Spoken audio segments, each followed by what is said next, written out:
Hello beautiful people of the world. Today we are going to do a yellow eyeshadow look, and I'm going to use this Morphine blending brush to start off with this chrome yellow from MAC, and I'm just going to start by applying that to my crease and just gradually building that up.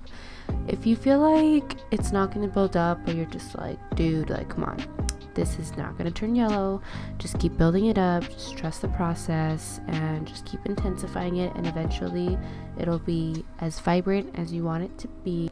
So now I'm taking this Morphe E17 brush, and I'm actually going to grab the shade Creamsicle from the Jaclyn Hill palette and just apply it there more into my crease, and I'm just going to start by building that up.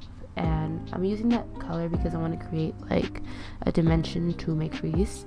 And as you can see now, I'm just packing that on my lid, and I'm using the Sephora number 13 shadow brush, still applying that shade Creamsicle, and I'm just going back in with that blending brush now and just re-intensifying that yellow, and you'll see that I'm going to go back and forth with it.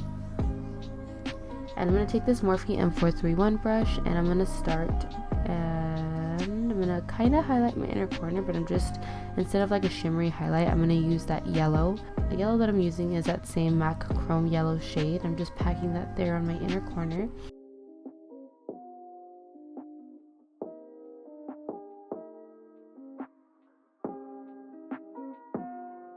Now I'm applying some Tarte mascara there. I love this mascara. I feel like it separates my eyelashes very nicely.